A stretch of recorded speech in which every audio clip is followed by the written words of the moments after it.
সংবিধানকে মনে করায় দেয় যেটা ৭১-এর পরাজয়ের দলিল।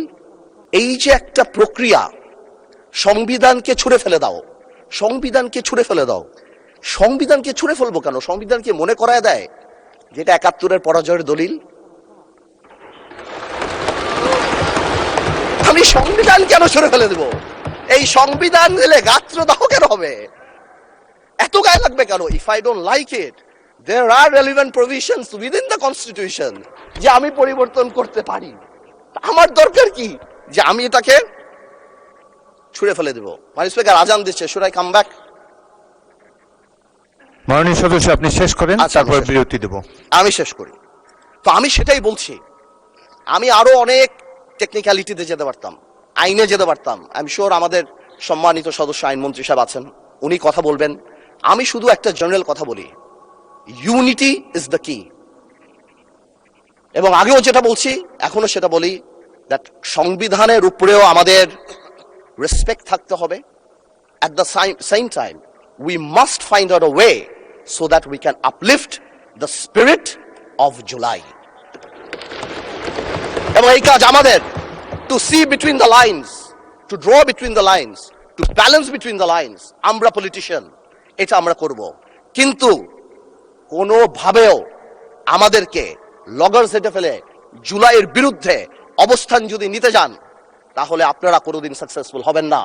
আপনারা যদি এই জুলাইয়ের উপর মাথায় কাঁঠাল রেঙে, আর এনসিপি যে আমাদের দল, আমাদের হিরোরা যারা যুদ্ধ করেছেন, যারা এখানে আছেন, তাদেরকে বলে দিই, আপনারা জেনজিকে রিপ্রেজেন্ট করেন, জামাত জেনারেশন হয়ে যান না।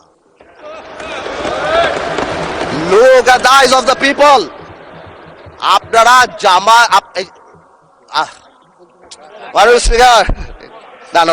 স্পিকার, মাননীয় সদস্য আপনি বলতে থাকেন, আমি বলতে স্পিকারকে অ্যাড্রেস করেন, স্পিকারের দিকে তাকান।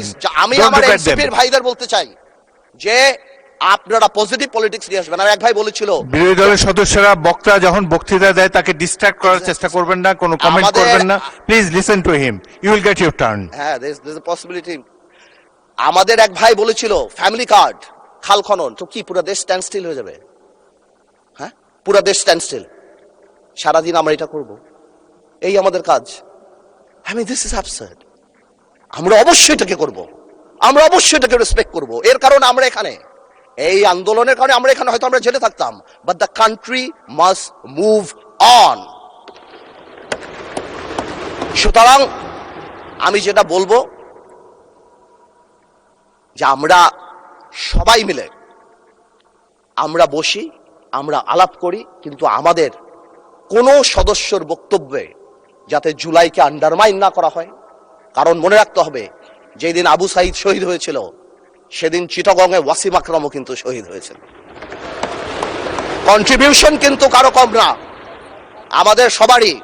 কেউ হয়তো 2 গুলিতে মারা গিয়েছে, কেউ 1 গুলিতে মারা গিয়েছে, কিন্তু মারা গিয়েছে কিন্তু অনেকেই। আমি তাই বলছি বারবার, আমরা ন্যাশনাল ইউনিটি ডাকি, আমরা কথা বলি, কিন্তু আপনারা দয়া করে আমাদেরকে অ্যাটাকিং এ যাবেন না। আমাদের জেস্টার প্রথম থেকে দেখেন, মাননীয় প্রধানমন্ত্রী নির্বাচনের পর থেকে জেস্টার দেখেন। আপনাদের বাড়ি গিয়েছে, বড় বড় নেতাদের বাড়ি গিয়েছে, এই জেস্টারকে পজিটিভ হতে নেন। আর আপনারা তো ম্যানুভার করতে পারেন, প্রবলেম কি? আপনারা সারা জীবন ভারতের বিরুদ্ধে রাজনীতি করে ভারতের সাথে গোপনে মিটিং করছেন, ওটাও তো ম্যানুভার। আপনারা তো ম্যানুভার, এমন তো না আপনারা, no this is a good quality brother, don't be upset. আপনারা তো মিটিং করছেন, this is a good quality. আর আপনারা সারা জীবন ইসলামের নামে রাজনীতি করে লাস্টে এসে বলছেন আমরা শরিয়া আইন চাই না। আপনারা তো ভোটের জন্য, ইউ হ্যাভ ডান ইট। তো আজকে প্রবলেম কি? তো আমার কথা বলে একটু ম্যানুভার করেন, সংবিধানটাকেও আমরা রেসপেক্ট করি, জুলাই সনদকেও আমরা রেসপেক্ট করি। ইনশাল্লাহ, since we have good spirit, we have good intention, আমরা পজিটিভ ভালো কিছু নিয়ে আসব। এবং আমি আপনাকে বলে দিচ্ছি, যদি জুলাই সনদের বিরুদ্ধে আমরা স্ট্যান্ড করি, এরা স্ট্যান্ড, আমাদের ঐক্য স্ট্যান্ড করে, আমি আন্দালিব রহমান পার্থ তার বিরুদ্ধে দাঁড়িয়ে কথা বলবো ইনশাআল্লাহ।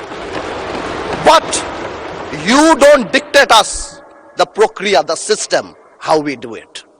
যেভাবে হবে সেভাবে আমরা করব, সংবিধানকেও রাখবো, জুলাইকেও সম্মান করব। আপনাদের সবাইকে ধন্যবাদ।